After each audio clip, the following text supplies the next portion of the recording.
నమస్తే, welcome to our channel. నేను మీ పద్మావతి. ఈరోజు మనతో పాటు ప్రముఖ ఆధ్యాత్మికవేత్త మరియు వాస్తు జ్యోతిష్య పండితులు శేషగిరిరావు గారు ఉన్నారు. మరి ఆయనతో మాట్లాడి అసలు చతుర్దశి అంటే అందరికీ తెలిసిందే, మరి ఈసారి వస్తున్న చతుర్దశి గురించి పూర్తిగా తెలుసుకునే ప్రయత్నం చేద్దాం. అండ్ మీరు కూడా చూసేయండి. నమస్కారం గురుగారు. గురుగారు, ఫిబ్రవరి 11వ తేదీన మనకి చతుర్దశి వస్తుంది. అయితే ప్రతిసారి వచ్చే చతుర్దశికి ఒక్కొక్క నామం అనేది ఉంటుంది, కానీ ఈసారి వస్తున్న చతుర్దశికి ఉన్న నామం ఏంటి, మరి దీనికి ఉన్న ప్రత్యేకత ఏంటి, అసలు ఎప్పుడు పూజించే విధంగానే ఈ చతుర్దశి కూడా చేసుకుంటే సరిపోతుంది అంటారా, ఇంకేమైనా ప్రత్యేకంగా చేయాలంటారా? రైట్. అంటే ఇక్కడ చతుర్దశులు అనేది మనం పెద్దగా నిత్యం చేసుకోవాల్సింది కానీ లేదా ఎవరో ఒక్కరు చేసుకుంటారు. అంటే ప్రత్యేకంగా ఏమంటే ఏకాదశులు అంత విశిష్టత కాదు. అంటే అవి కొన్ని వారాలతో కానీ కొన్ని తిథులతో కానీ కలిసి వచ్చినప్పుడు మాత్రమే దానికి ఆ విశిష్టత అనేది ఉంటుంది. ఇప్పుడు ఏకాదశి అనేది ఏకాదశి వస్తే చాలు, అది ఎప్పుడు విశిష్టతే. కానీ ఇప్పుడు ఒక నరక చతుర్దశి అన్నది ఒకటే మనకి పండగ ఉంది, కానీ ఇంకా చతుర్దశితో పెద్దగా ఏమి ఉండవు. అయితే కానీ ఇక్కడ ఏంటంటే చతుర్దశి అనేది మంగళవారం నాడు వస్తే కనుక దాన్ని అంగారక చతుర్దశి అంటారు. సో ఈసారి ఈ మంగళవారంతో వచ్చింది మనకి.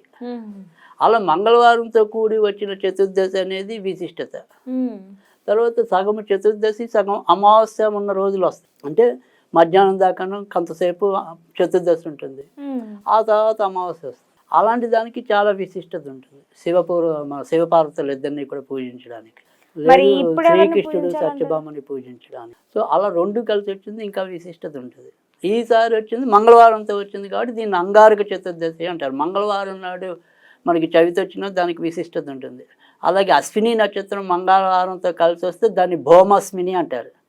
ఆ రోజు కూడా చాలా విశిష్టత ఉంటుంది. అలా మంగళవారం నాడు అష్టమి కలిసి వచ్చినా కూడా దుర్గాదేవికి చాలా ప్రీతికరమైనది అవుతుంది.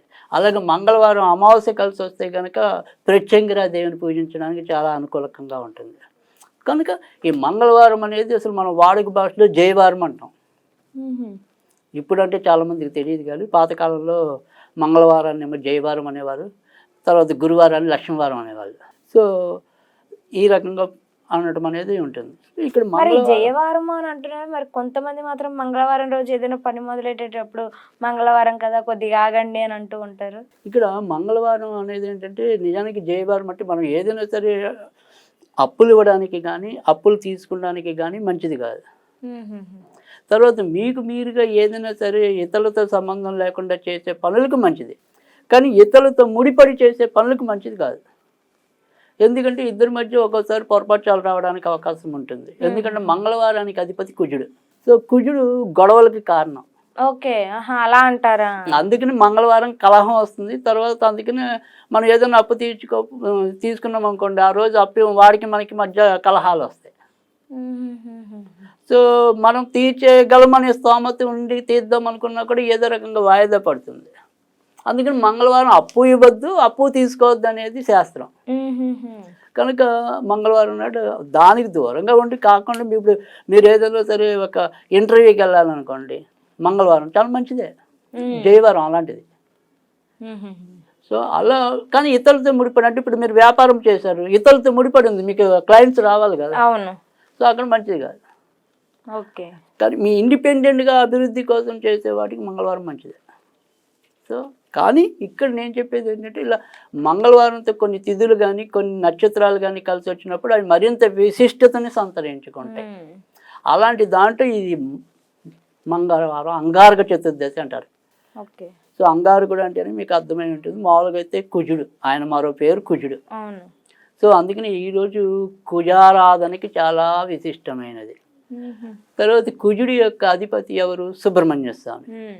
కనుక ఈరోజు మనం ఏంటంటే ఈ భౌమ చతుర్దశి లేదా అంగారక చతుర్దశి, భౌమ చతుర్దశి అన్న అదే, అంగారక చతుర్దశి అన్న అదే. సో ఈరోజు మనం డైరెక్ట్గా పూజిస్తే కుజుడిని పూజించవచ్చు, లేదు అంటే కనుక సుబ్రహ్మణ్య స్వామిని పూజించవచ్చు. ఏంటి పూజిస్తే అంటే కనుక ఇక్కడ మనం ఇందాక చెప్పుకున్నాం, మనకి ఏదైనా సరే కలహాలు, ఎలాంటి కలహాలైనా సరే, అంటే తల్లిదండ్రుల మధ్య మనకి ఉండే కలహాలు ఉండొచ్చు, లేదా సోదరుల మధ్య కలహాలు ఉండొచ్చు, లేదా స్నేహితుల మధ్య కలహాలు ఉండొచ్చు, ఆస్తుల పంపకంలో కలహాలు ఉండొచ్చు, అప్పులు ఇచ్చి అప్పులు తీసుకునే చోట కలహాలు ఉండొచ్చు. అంటే ఏ రకమైన కలహాలైనా సరే పోగొట్టడానికి ఉపయోగపడుతుంది ఇవాళ మనం చెప్పే రెమెడీ ఏదైనా సరే. మరి ఏం చేయాలంటారు? తప్పకుండా. సో ఇవాళ మనం ఏం చేయాలి అంటే కనుక ఇందాక చెప్పాను, ఒకటి సుబ్రహ్మణ్య స్వామికి సంబంధించిన పూజ చేయటం, లేదా మన అంగారకుడు. అవును. ఎవరికైనా సరే మీరు అంగారకుడికి ఫోటో అనేది జనరల్గా ఉండకపోయినా సుబ్రహ్మణ్య స్వామి ఫోటో అనేది సాధారణంగా ఎక్కువ మంది ఎక్కడైనా దొరుకుతుంది ఉంటుంది. లేదా చాలా మంది ఇళ్ళల్లో శివ ఫ్యామిలీ ఉంటుంది, వాళ్ళ నలుగురు కలిసిన ఫోటోలు కూడా చాలా మంది ఇళ్ళల్లో ఉంటాయి. సరే, ఈ సుబ్రహ్మణ్య స్వామి ఫోటో దగ్గరే మనం కూర్చుని ఆ యొక్క 108 నామాలు ఏవైతే ఉంటాయో అవి అష్టోత్తరం అంటాం, ఆ అష్టోత్తరం చదివి, అయితే ఈరోజు ఏం చేయాలంటే అక్షంతలు మనం చేసుకుంటాం కదా బియ్యం, ఆ పసుపు కలపకుండా చందనం పౌడర్ని అమ్ముతారు మనకి పూజా సామాన్లో. గంధం పొడి, చందనం పొడి అమ్ముతారు. ఈ చందనం పొడితో కలుపుకోవాలి అక్షంతల్ని. ఎందుకని చందనం పొడితో? అది ఇక్కడ సుబ్రహ్మణ్యుడికి అది ఆయన సుబ్రహ్మణ్యుడిని మనం చందనంతో పూజిస్తాం.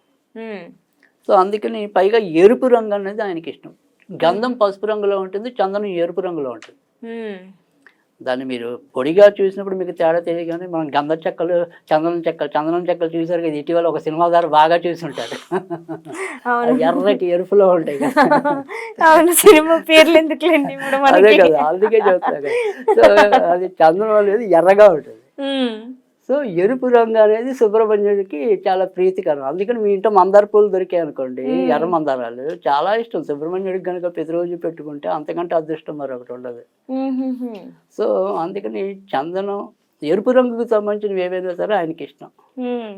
అందుకని మనం ఈరోజు అలా దొరికితే మందార పూలతో పూజించవచ్చు. ఈ అక్షంతలను అందుకని చందనంతో కలపాలి. ఆ చందనంతో కలిపి ఒక్కొక్క నామానికి కొద్దిగా అక్షంతలు వేస్తాం అనేది అష్టోత్తర పూజ. లేదు మనం సుబ్రహ్మణ్యుడు కాకపోయినా అంగారకుడు కూడా అదే ఉంటుంది.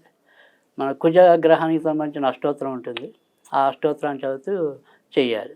ఇది చేసేయటం అయిపోయాక ఒక 108 సార్లు ఓం సౌం సుబ్రహ్మణ్యాయ నమః, ఓం సౌం సుబ్రహ్మణ్యాయ నమః, ఇది 108 సార్లు. ఇక్కడి నుంచి 15 రోజులు చేయాలి ఇది. ఇప్పుడు అంగారక చతుర్దశి నుంచి 15 రోజులు చేయాలి.